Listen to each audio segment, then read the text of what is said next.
So welcome students, parents and teachers to the sixth interactive session on career guidance.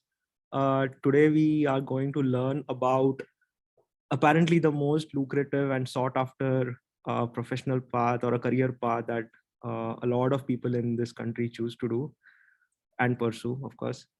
And to share and to learn more about that, we have among us Aditya Jalan.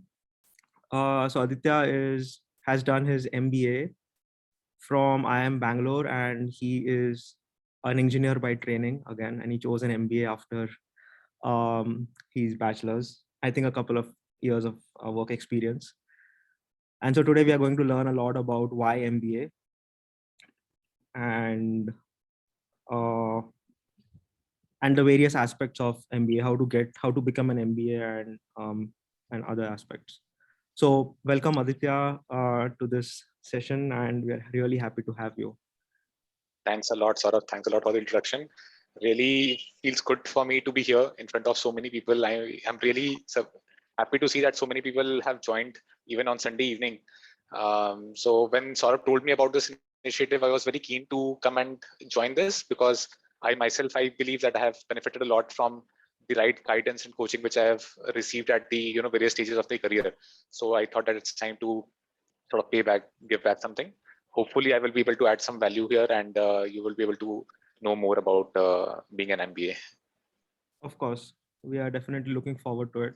By the way, Aditya is a good friend of me. We were batchmates back in IIT. So Yeah. let's get started. Before we learn more about MBA, why don't you tell us more about yourself and how has your journey been so far, Yeah. starting from high school to your current Sure. portfolio? Sure. Maybe you want to bring up a slide. Sure. Yeah. Right. So this is how my career has been. So I am based out of Varanasi. My hometown is Varanasi. So I did my schooling there. I did both my boards 10th and 12th in ICSE and ISC, which is a bit sort of unusual, but yeah, that is what I chose to do. And I did my 12th in computer science and science optional courses. Then I moved on to IIT Kharagpur, where I met Saurabh. We were in the same department, and it was a good, fun 4 years. We learned a lot together. One thing which I used to always ask him was that, which is your gaon, where, kaun se gaon se ho tum? And he was to never answer that. Like you always tell us that us gaon kar, but kaun se? So that was always a leg pulling which I used to do with him. So after graduation, I was someone who wanted to do like a core job. So that's why I chose to join Reckitt as a R&D person. And I was there for 3 years. I worked on products like Dettol, Harpic, something which you all must be using at your homes as well. So I was doing research on these products. But then I realized that research was not my true calling. I wanted to be more business oriented. And that is when I decided that it was time for me to do like a postgrad in MBA and do an MBA. And I joined IIM Bangalore. And that is where I did spend my 2 years. One thing interesting about IIM Bangalore, I'm not sure if you would know, is that this is where the Three Idiots movie was shot, completely shot. So yeah, so that is one good aspect about it. Then I joined BCG, and over here I have been for past close to 1 year. So that is how my journey has been. One thing which I want to sort of highlight here is that it might sound to be something which that I have been able to tick all the main boxes, being at IIT, being at IIM, but I have had my own share of failures as well. And if one thing which I want you all to take away from here is that it's okay to sort of fail, right? And sort of, if you would like to just do some transition here. So if you would notice that I failed to get into an IIT just after schooling, right? So that's the Three Idiots poster on IIM-B. So that was, the first failure for me, because I was good at in academics, but I wasn't very focused. I wasn't sure that I want to get into an IIT only, and that is why I couldn't clear JEE in my first attempt. But then I didn't lose heart. I decided to drop, and then next year I was able to clear. next failure which I received was when I wanted to try for CAT and join IIMs. That time I couldn't get into IIM-ABC in 2017. So sorry for the typo. In 2018, I got into IIM Bangalore, right? Uh, I did get IIM Lucknow, but then I was like very clear that I want to be part of IIM-ABC only. So I again tried. So one thing which I have realized is that, at the end of the day, life is not about running a sprint. Life is a marathon, because I see that many of my friends who graduated from IIT-Kgp with me, they went on to do IIM Bangalore directly without doing a 3 years job before, and then they are much ahead in my career, in their careers, because they did MBA before. But then that's okay. I failed twice. I couldn't get into the colleges which I wanted to, and I had to put in one extra year 2 times, and that is also okay. It's okay to fail, but what is not okay is to get disheartened. What is not okay is to stop dreaming big, right? You keep dreaming and keep trying for it. If not in the first go, maybe second time. If not second time, but later in the future, you will get to something which you would really appreciate and you would really enjoy. So never be in a hurry, never be in a race, because everyone has a different path, everyone has a different trajectory. So just try to chalk out your own path, try to chalk out your own trajectory, and don't try to, just say that, okay, if I don't get into this college, then my life is over, or if I don't do this, then it doesn't make any sense. So don't get into that trap, because there are a lot of opportunities everywhere, and just have a positive mindset throughout, and then, by, you will definitely do well. I think that was the most That's my take. encouraging uh, piece of advice that I've heard. And I think many successful personalities have a similar story to share. Sorry, we are losing you. Can't. Am I audible now? I don't know if it's just me, but sorry, your voice is cracking a bit. A bit. Am I audible now? Yeah, much better. Yeah. So I think I was just saying that many successful people also will have similar stories to share. I read in autobiographies and um, other articles. So that's a very important piece of advice that you have given at the start of this session. Uh, I would like to know more about what was your motivation into get like behind getting into an MBA, because you are an engineer by training, a chemical engineering, and what you are doing in Yeah. BCG, I don't see anything which is related to No, not at all. engineering. You said Yeah, yeah, something changed in Reckitt Benckiser, and yeah. I'm sure like many professionals who are MBAs now have may have some events in their life or some ideas, thoughts that make them or encourage them to go into an MBA. What was Mm, your motivation behind it? And yeah. if you have like spoken to your peers and Mm, other members, do you know what is yeah. like the general sense behind pursuing an MBA? Right. So the reason I joined Reckitt was because I was passionate about engineering. I was passionate about developing products, and I really wanted to do that as a career. Right. But when I joined there, a few things which I realized was that there are, it's just not about making a product. It's also, there's a lot of thing which goes into a product to make it successful. It's not just the fact that if you have made a good product, it doesn't really mean that it will always be successful. I used to make many products, but what would enter the market, what would get launched, would we say if we, as an R&D professional, we are working on say 100 projects, only 1 out of 100 would get finally launched. And there would be a lot of business decisions which will also need to be taken into account. Which project which will get more funding, which will get less, which product will get more ad spends, will get less ad spends, etc. When to do like a promotion, when to do a discounting, what should be the combination offer, which product should be launched where. All these factors, there are a lot of business decisions which needs to be taken in order to make a brand successful. uh, and that is what I started appreciating when I was part of Reckitt. And I realized that I have probably more inclination towards taking such decisions, towards being part of such discussions. And that is what changed my thinking that I should there. Yeah. So that was my motivation. Okay, I see. So even though you were interested in the technical aspects of it, there were other aspects which help the product or your innovations reach. the common masses, Yeah. uh, and impact the company on a broader scale. And that is Yeah. where you found Right. more. Like I will give one very real example. So, like I mentioned that I was working on Mortine, right? So when I was working on Mortine, I created a new product.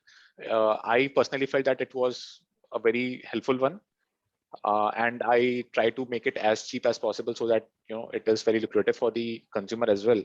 But I realized that business was not interested to launch it, and finally, even after putting in months of effort, that project got shelved. Reason being that business realized that the price point at which we were going to launch the kind of benefits which we are going to give to the consumers is not something which will really change the market dynamics. Other products will be favored by the consumer more. So such kind of understanding was something which I felt that just coming from a technical background I was lacking. I still couldn't really figure that how a 10 rupee product will be different from a say a 9 rupee kind of a pricing. So all those kind of dynamics was something which I really felt that I was lacking in sort of understanding and executing. So that is what I wanted to learn, and that's why I did an MBA. Okay.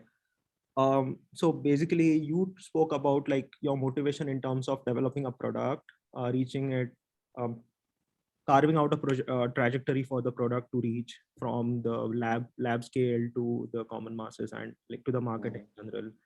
Um, okay, that like comprises of something called product development, right? As I understand it, or mhm, product marketing. Uh, mhm, Before we just get deeper into like the various aspects, can you like broadly describe what an MBA professional does, uh, mhm. and what are the different specializations that one can pursue under MBA? Like you spoke about Yeah. product development is one which you were kind of Mhm, interested in, but now I also see you doing a lot of finance and you are into like finance and consultancy, I think. mhm. Uh, what are some of the specializations under MBA? And Right. what does an So MBA professional do? yeah, yes, sure. So just to break that for you, MBA essentially is Masters in Business Administration, right? And many colleges in India also offer it as a PGDM, which is Postgraduate Diploma in Management. What it essentially means is that it prepares you to handle various complexities which running a large business requires. So even if there's a small store, there are various aspects which you need to take into account, right? What product should I stock in my store?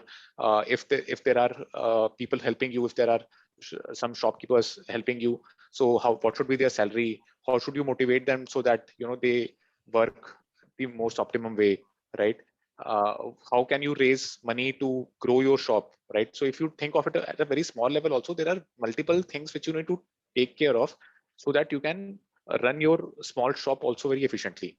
And if you are talking about like very big companies like say Reliance or Tata's, so there are various, so also same problems are there with them but at a larger scale.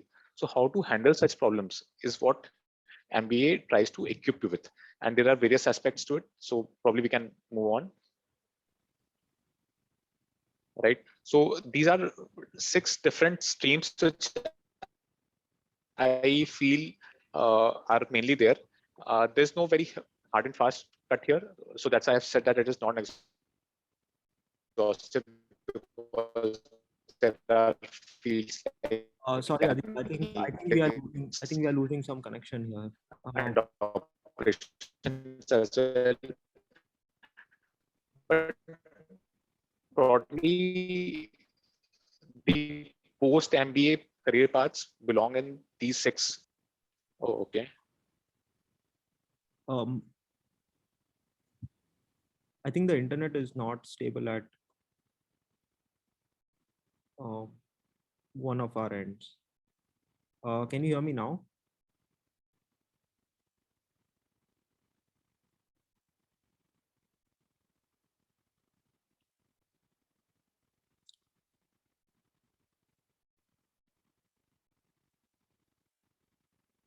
Hello, Aditya?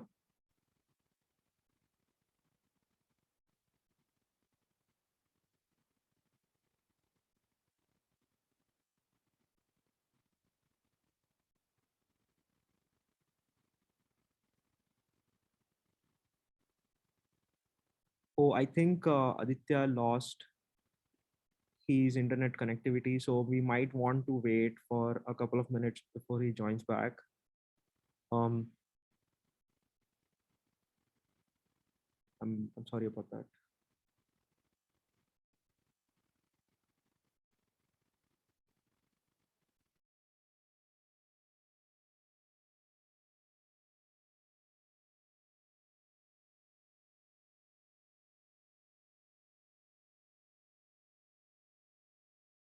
Much.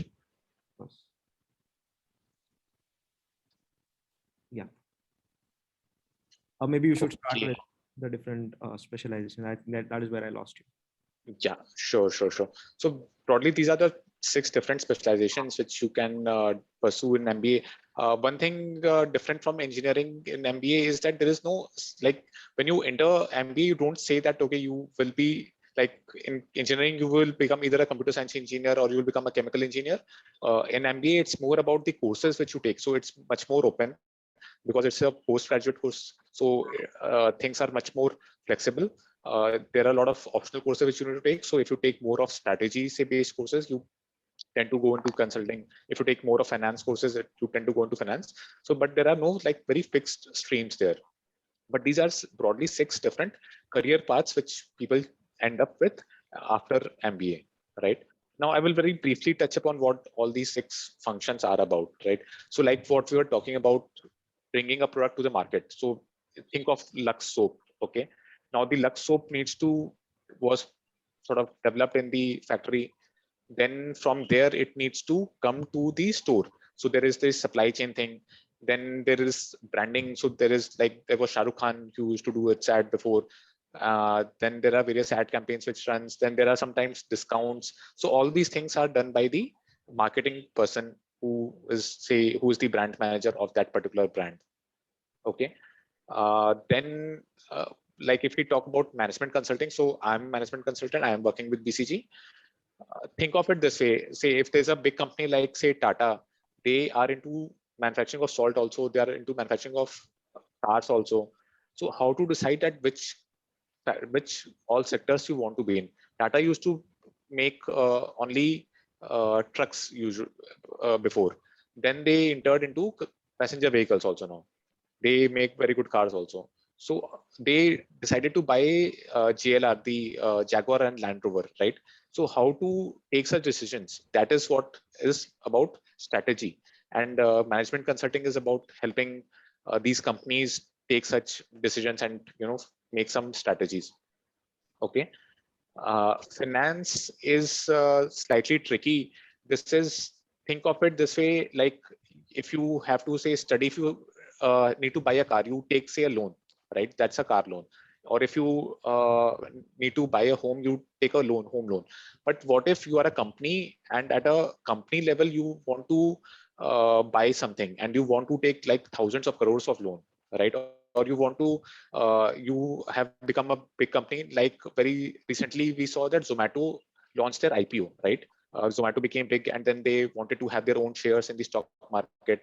So all these things are facilitated, are done by these finance companies like Goldman Sachs, JP Morgan. So they are the investment bankers. They help you raise money. So you can raise money either through loan or you can raise money through shares. So all these things comes under finance. Then general management. So all these companies who are like corporate houses who have different companies under them. So within Tata only there are multiple companies. Within Mahindra also there are multiple companies. So all these companies, how to run these companies, such big companies, is what is called general management. HR is human resources, is essentially saying, okay, you need to hire someone. So how many people should we hire? From which college should we hire? And once we have hired them, how to develop them, how to train them. So all these things, anything which is around people is HR. Okay. And then product management, this is something which is more upcoming. This will become even bigger in the coming ages. This was not there, say, if we look at, say, around 15, 20 years ago, this field didn't exist at all, but this is growing and this will continue to grow. So over here, product management is like if you are using a app, say you like to use Facebook, right? So Facebook app is a product.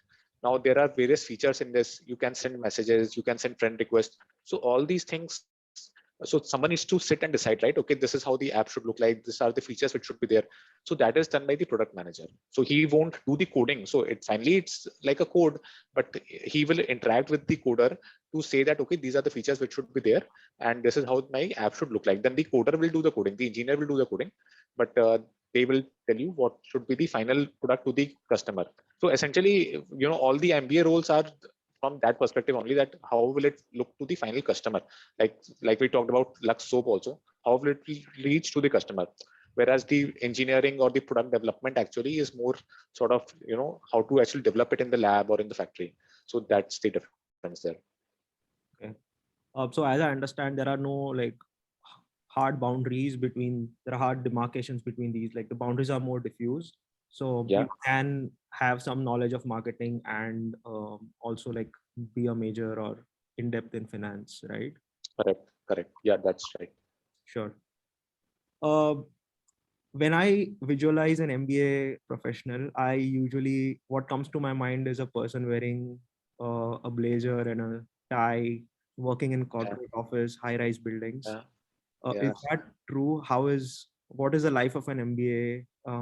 Is there a work-life balance, or do you just work 24 into 7? Yeah, so I think to some extent that cliche is actually true, because we do end up working a lot, and since we are sort of either customer facing or working with business leaders, we tend to be sort of more formally dressed on a day-to-day basis as well. Maybe we can look at one of the images which we have here, right? Yeah. So this is how I think people see about being an MBA. Friends see me missing because actually MBA is a very grilling course, since it's a 2-year program only and not like a 3-year or 4-year typical graduation. So it is actually very grilling. And like we used to have these deadlines which were at 11:59:59. So you need to submit the deadline. You need to submit all your copies by 11:59:59. Otherwise, you won't be graded. Well, while entering the class also, you need to be in the class by 9:59:59. So there is a clock, there is a electronic system of recording your attendance, and if even if you are like late by a second, so you won't be sort of given any grace there. So from all those aspects, it's actually sort of very strict. How my family sees me, yeah, because it's actually expensive. It's IIMs are also unfortunately very expensive, because it's not something which government subsidizes. So the typical cost at an IIM would be around 20 to 23 L, which will include your tuition and your lodging and pocket Um, money. Yeah, that is the current scenario, right? that is the current scenario, correct? Okay. And now you are talking about the life in the MBA or lifestyles in an MBA school, rather. Uh, Uh-huh. and you may also want to talk about lifestyle after you become an MBA. Sure, sure. So I will just go through this journey. So I started with how my friends see me, how my family sees me. So I will cover all these aspects. So how society sees me. So show me the money. So I think yes, that is also to some extent true, because MBAs typically are sort of well paid. Yes, the whole spectrum is there based on the college and based on the company which you join, but that spectrum is there. But typically MBAs are decently paid. How my professor sees me, that's totally untrue. Because you actually don't get to party a lot. Yes, there are parties, but then you have to work very hard. How it really is I think pretty sad, but pretty true as well, because you end up working a lot, and it's mostly a desk job. So that's why you are just working in front of your laptop in big, offices. In some roles, like in sales, probably you're going to the field, but otherwise, mostly it's a desk job and it's grilling. It because you are taking some big decisions about the future of the company, about the future of the product. So the stakes are very high, and the speed is also very high. Don't get to so you don't always have all the data points to take the decisions, right? So you need to sort of uh, so that side things become sort of risky and tricky and difficult as well. So uh, that is what it is. Yeah. So from a work-life balance perspective, I would say it is slightly on lower side, because you can have late night calls. You can be working. Say if you're working in a multinational company and your one of the businesses one is facing some problem, say in Latin America, you need to have some late. evening work. So yeah, that is how it is. I see. That is interesting. I think you have covered a lot of misconceptions here. Yeah. Uh, but I do like feel that MBAs in general get a higher paycheck compared to maybe other professions. Do you think that is the case? Yeah. So I think to some cases, like I think in today's world, like at least since COVID has started, there's a lot of demand for digital talent. There's a lot of demand for engineers and coders. So to some extent, I think tech talent is also getting very well paid these days. But if you want to be on a safer side, so I think MBAs in general do get paid well. The only thing is that there's sort of a trade-off that you typically end up working longer hours. But yeah, so I think the career path, so at least the starting point is definitely better. Then obviously how you grow will depend on you, and I think other sectors can also offer you a good growth. But yeah, at least the starting point I think is definitely a bit higher. Okay. Um, so is there a, how do you think the MBA profession will evolve in the next 5 to 10 years down the line? Because the students in the audience are now in maybe their uh, 10th or 11th, ninth standard. Yeah, And yeah, by the time they reach that stage where they have to pursue an MBA, so I'm interested for, yeah.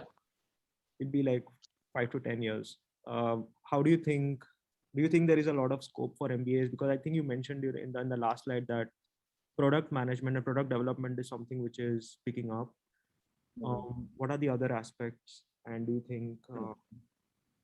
Yeah. So if you can please go back to the previous slide, I think we can use that to reference. Yeah. So essentially, I think in general, the world around us is becoming more tech centric, more data oriented. And all these functions which I have listed on here, they will definitely remain uh, as is, and they will remain very crucial to all the functions, to all the organizations. But they themselves will become more tech oriented, more data oriented. Like to just to give you an example, the marketing spends mostly goes into traditional TV advertisements till date, right? But going forwards, it will become much more important to be very good marketer when it comes to say digital marketing, when it comes to advertising on Google or advertising on Facebook, right? Similarly, when we talk about HR, it will not. So one of the roles of HR is to create a perception in the colleges that okay, this is a good company to be part of, right? So you can't just rely on going to the colleges and speaking to students. You need to do a lot of digital work there as well. There are various AI-based tools which an HR professional can use in order to say screen CVs, right? So all of these aspects will become very tech oriented. So all of these fields will definitely remain, but there will be a lot of tech and data, you know, angle to it. So it will be definitely helpful if you can also have a sort of a tech and data mindset while approaching all these functions. When we speak about product management, I think that is one field which is definitely picking up. It has become very big back in US and in the developed worlds. In India, it is still at a nascent stage, but it is growing, and it will definitely keep growing in the coming years as uh, like the new age startups which are coming, say Zomato or Swiggy. These companies need more and more product managers, right?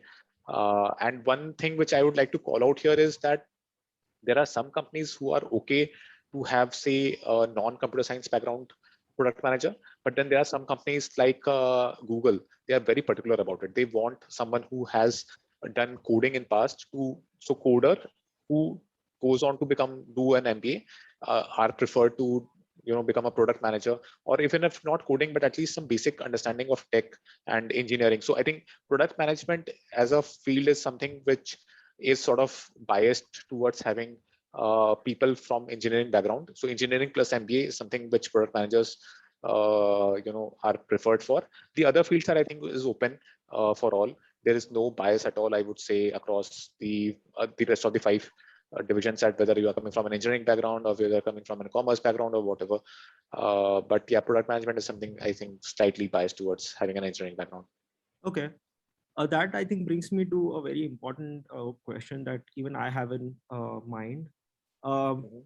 and that is why do many engineers, or why do you think, your opinion on why do many engineers for that matter, or even other professions who have like a bachelor's training in something completely different, why do they end up doing an MBA sooner or later in their career path? Because you said engineering is mostly required for product management, like a background in Yeah, engineering is suitable for roles in product management. But there are other fields which may not require or do not require engineering for that matter, like right. finance or marketing. We do not Yeah, require we do not need it at all. that. Yeah. Why do you think then many people end up doing an MBA sometime later down the line? And the second part to that same question is, do you think there is a more efficient and a direct way of becoming an MBA professional, like building up your concepts right from the beginning rather than spending maybe 4 years of your time of your life in something totally unrelated and then doing an MBA?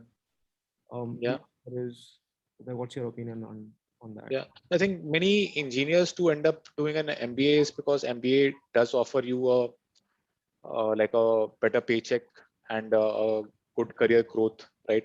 In India, you know, this is not a good thing to say, but if you are like into deep research, if you want to do very good research, the function, the sort of the infrastructure is not really there. I mean, I'm sure sort of you would have also liked to be in India itself if the infrastructure was really there, right?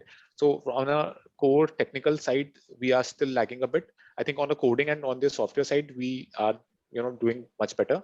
But apart from coding and softwares, the other fields you don't really have a lot of scope if you want to be in core technical.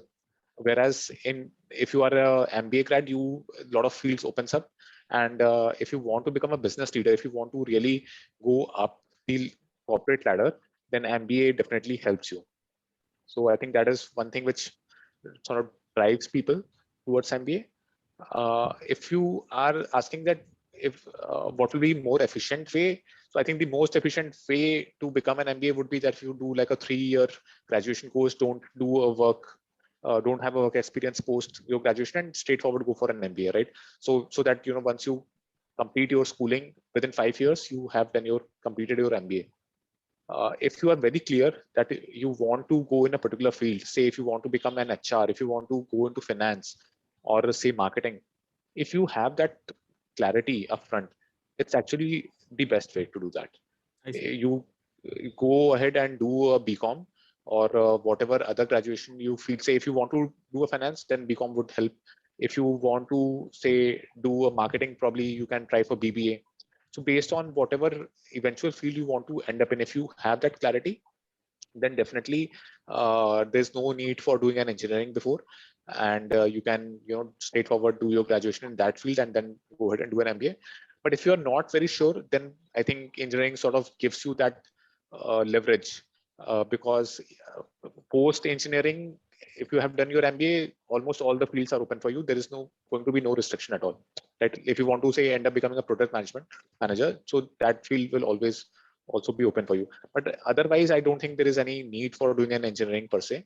In finance, in marketing, in HR, I don't think there is strong need for doing an engineering. In consulting, also, it's actually not needed really. I mean, I have a lot of my colleagues have are a CA, or a lot of my colleagues have come from a BCom kind of a background, and they are also doing really well. So there is no strong need as per. Okay. Okay. Uh, so coming to the next aspect of it, how do you become an MBA starting from maybe after high school or even after engineering? Someone chooses to take that path. What are some of the exams that one needs to take? What are some of the good colleges in India? And what are like some of the resources that are available out there so that people can develop skills early and Yeah. target towards becoming an MBA?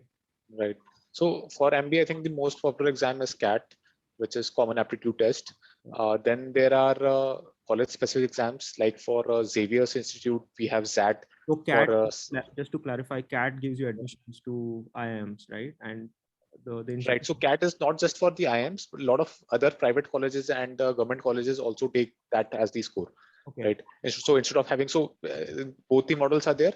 Some colleges have their own aptitude exam, like Xavier's Institute has, XLRI has ZAT, Symbiosis has SAT, and many other colleges, instead of having their own entrance exam, they just take the CAT score, right?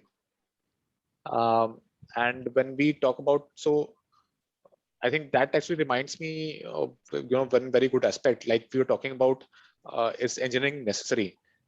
I would say that actually IIMs actually encourage non-engineers. So like in IIM Bangalore, there's a grading system which you get for the entrance. It's not just the CAT score.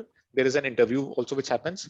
They take into account your 10th and 12th score as well, I see. right? So yeah, so I think that's one important point which I would like to make here. So if you are aiming to go for an MBA, and especially from say government colleges like IIMs, your 10th and 12th score will also actually play an important role. At least your 12th score will definitely play an important role, because that is also factored in, right? And another thing which they factor in is that what is the graduation you have done. So the people from commerce background or people from non-engineering backgrounds can get into IIM at a much lower CAT score compared to engineers, I see. because all these colleges are trying to promote diversity. And since the engineers are already, the bulk in number, so in order to promote other fields also, like IIM Ahmedabad does, what they do is that they have like a quota that for arts field, so many seats will be reserved from people from arts background. So many fields will be reserved who are doctors, right? So there are many doctors who actually also do MBA because they want to run hospitals. So instead of treating just patients, they also want to run hospitals. So there are many doctors who come and do MBA. So, or like in IIM Bangalore, in my case, you get a weightage. So if you are from a non-engineering background, you will get some additional score, like 5 points extra for coming from a non-engineering background. So that also helps, right? So now coming on to your main questions also, that which all exams are there. So I think these are the main exams in terms of colleges. Definitely there are old IIMs, there are a lot of new IIMs which have come up. There are many private colleges which are very good, like Symbiosis, there is SP Jain, there is Xavier's, there is Nasi Monji, right? So all these are good colleges. And yeah, so in terms of preparation, I think this is an aptitude exam. This is not like IIT-JEE or AIEEE, where you need to have like very strong domain knowledge of subject knowledge, say of physics, chemistry, maths. This is more about checking your aptitude, whether you can sort of, if you are comfortable with English as a language, if you are comfortable with maths so maths would be like very simple maths, but can you do it very quickly?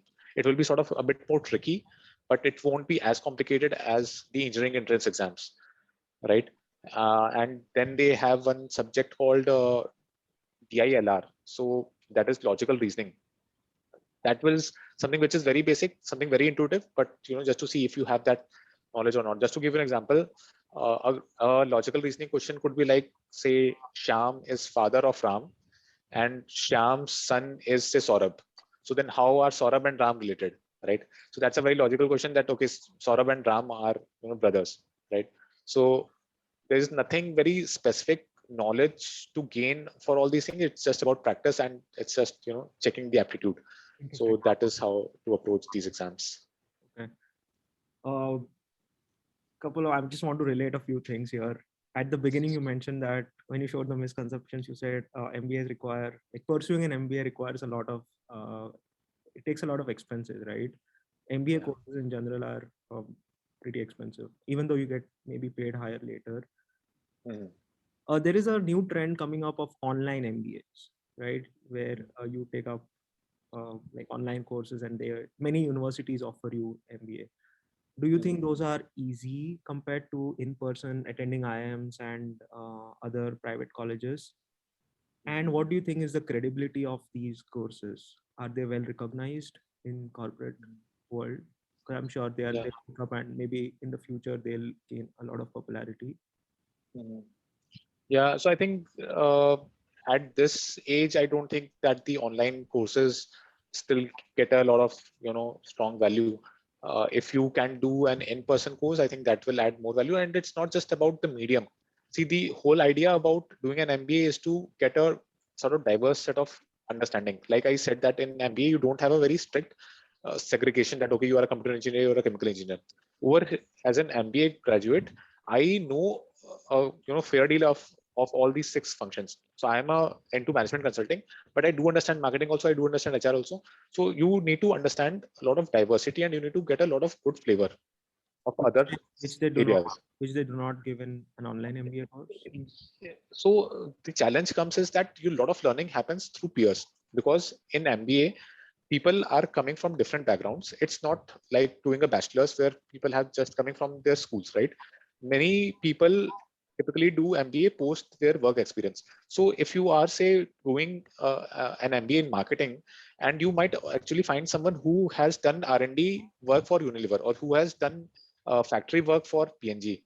So you can get a very good understanding from them, right? So actually MBA, the very big learning happens in MBA through such kind of networking, because everyone has come from a different kind of background, and that is why MBA colleges also promote diversity in their cohort. So all of these learnings sort of go away, and MBA is also a lot of about collaborative working. There will be a lot of group projects which you need to submit.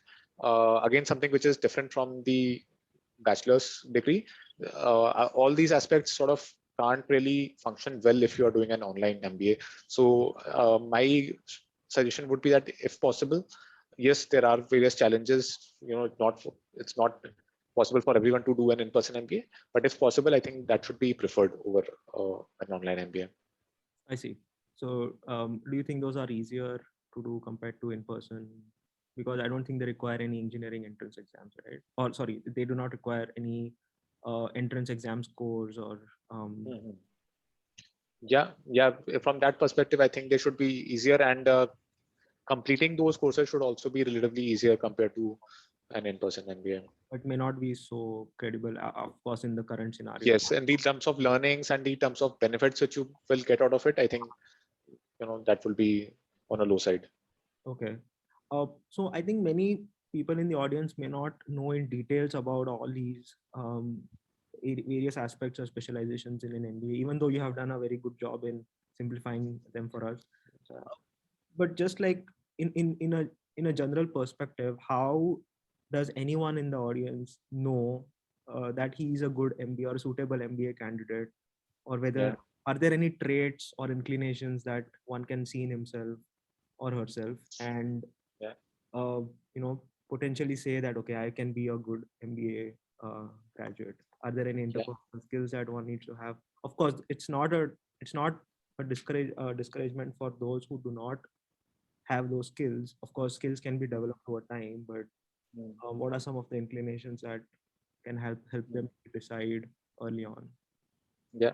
So I will answer that question. Just give me a second, huh? I think my laptop is about to die, so let me just Sure, put it on charge. Sorry.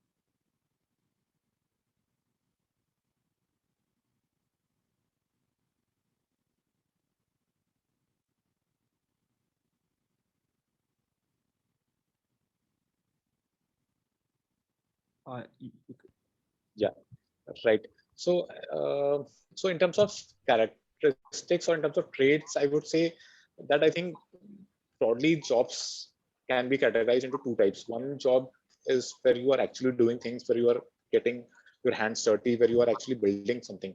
The other job is more about enabling things. The other job is more about, say, taking decisions, or sort of making sure that that development happens, helping and supporting that person to develop that thing, right? So if you can sort of see and realize that what gives you more happiness, if you feel more happy by, if you yourself come up with a solution, say if as a group you are, say, stuck in some problem, or you are have thinking about something, would you like to be one of those people who, say, act as a leader and try to sort of make sure that everyone is speaking up, and they're presenting their voice, or you are something who yourself would like to get involved in the problem and try to come up with an answer? So if you are someone who yourself like to do things and develop something, then probably MBA is not the best route for you. If you are someone who likes to create that environment, who can who likes to make sure that others can sort of do their best and enable them to give their best. So I think that kind of differentiation, if you can think of, I know that I haven't explained that very clearly, but I think that is like sort of a subtle difference which you can think about yourself.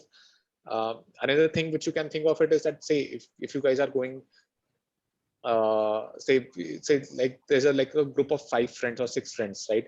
In that group you would automatically find that there is 1 or 2 people who are sort of saying that, okay, we'll go and eat at this restaurant. There are sort of, they are ones who are deciding, the other ones are sort of more enjoying among themselves. So the ones who are deciding is sort of more fit towards MBA, because you are actually not going to do things very much on the ground. You are going to be much more of an enabler. You are going to sort of take decision that, okay, let's invest money in this particular sector, or let's invest money in this particular, in developing this product. You won't actually develop the product, right? Someone else will be doing for you. Or you will decide that, okay, so if you are using a phone, right?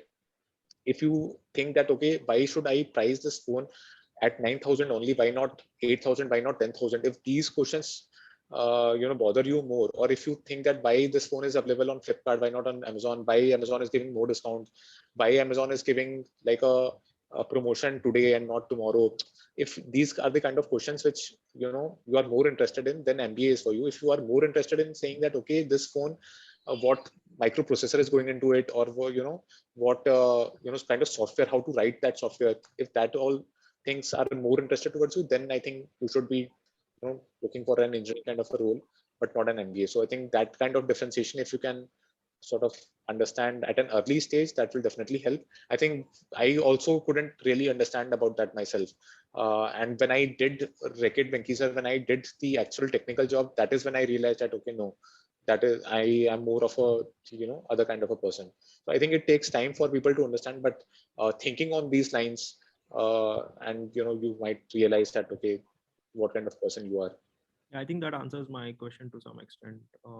Yeah, I Yeah, know I still didn't simplify it a lot, but I think it was a fair answer. I liked it.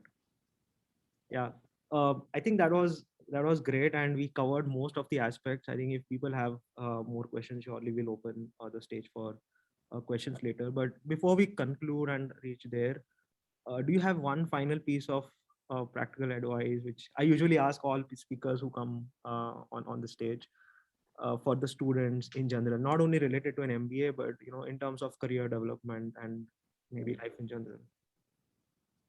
I think one thing which I will say, that now that I am part of corporate job now, and I don't see myself going back to academics anytime now, I would say that being a student is the best part, best time of life.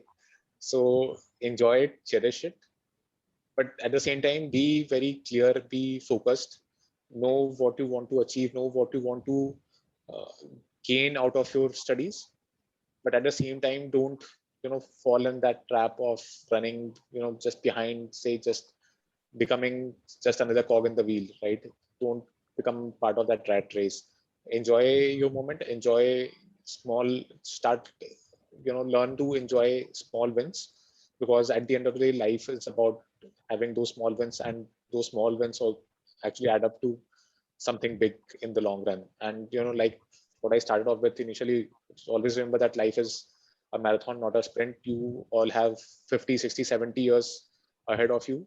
So one failure, one you know mistake here and there doesn't really matter. Don't really take things too hard so much.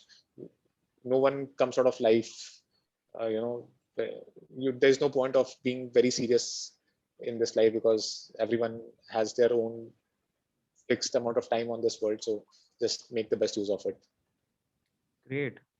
That was very encouraging and motivating, I think. Thanks a lot for coming and doing this session with us. You have shared and simplified a lot of aspects about an MBA, and I'm pretty sure it's people are at a better stage to decide now, and they have more clarity on the profession. So thanks Hopefully, again hopefully. for doing this. Yeah, really love this. So now I think it's the time we take questions from the audience. If anybody has sure. any particular questions, you may unmute yourself and ask it directly to Aditya, or maybe you can type it in the chat and I can read it out to Aditya if that would be more comfortable. Yeah, and I would love to see you all as well. So if you have any questions, please feel free to switch on your videos, and if you even if you don't have questions, please feel free to just switch on your videos. I would love to see who all had joined.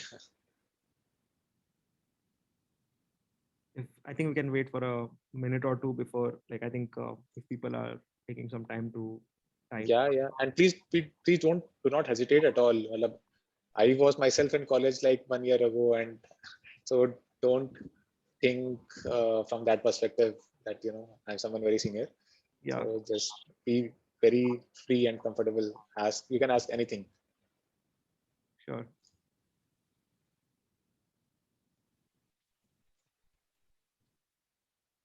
Either I have bored everyone so much that they don't have any questions, or I was so clear So that clear. they don't have any questions. So, Yeah, please, students and even teachers and parents, if you have any questions, you may just type in the chat or directly ask Aditya by muting and starting on your videos. Aditya is a nice person to talk to. Don't get intimidated by the amount of books he has shown us behind him. that's just virtual, huh? That's not for real. Saurabh knows me really well, so because we were part of the same department, so we have spent some really good time together at IIT-Kgp. Sure.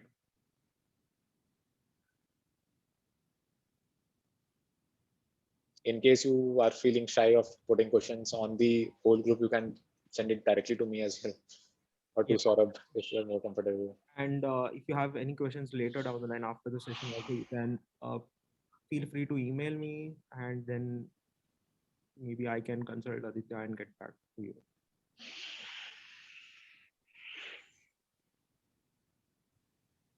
Hi Aditya, my name is Madhu.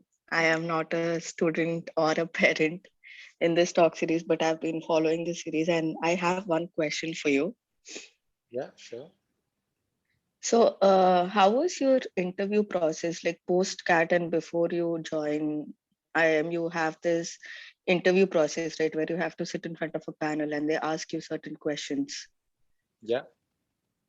Could you just like briefly describe how that went on for you, and if you know experiences of like other people who are coming from different backgrounds, like Mhm. how distinctive it was and how was the interview process? If you could just like briefly tell how it was.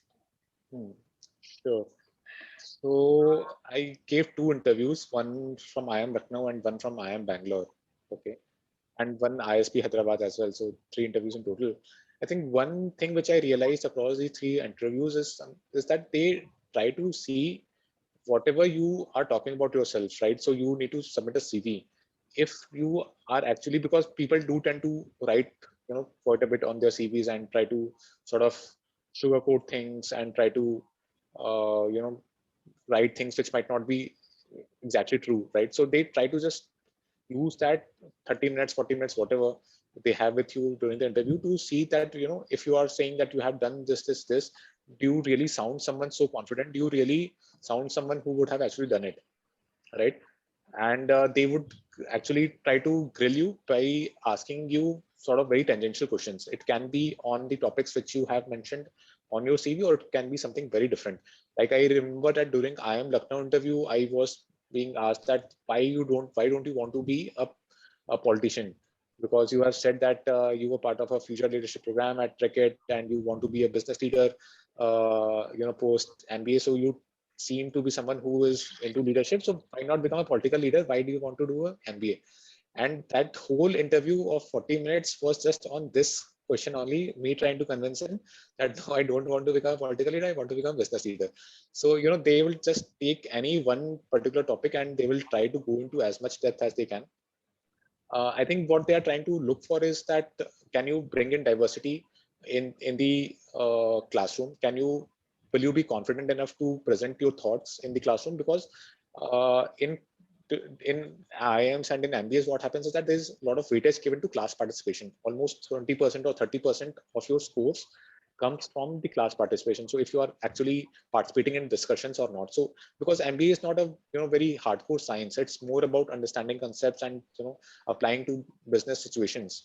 So discussions around case studies, discussions. So discussions around say a particular business situation is very important. So they look to during these interviews, they see whether the candidate would be able to sort of partake in such discussions and be able to draw from their backgrounds, whatever their backgrounds is, whether they will be able to draw from those backgrounds and bring some new insights, new colors to these discussions. I think that's how the interviews go. So I talked about the IIM Bangalore one, sorry, IIM Lucknow one. During ISB, it was more around doing like a business case that, okay, this is a new product which you are going to launch market. How will you go about it? What do you think will be the market size? What should be the right price point? IIM Bangalore was much more around my CV. They were asking that, if you have done this, okay, give me more context, give me more color, what you have actually done. So I think this is how the interviews were. Hope that answers your question. Yeah, thank you. Thank you for taking that question. Any more questions from the audience? Anything on MBA, post MBA, pre MBA, or anything else? Sure. What I can do is I can just stop the recording in case people are feeling intimidated by being recorded and asking questions. Yeah, makes sense.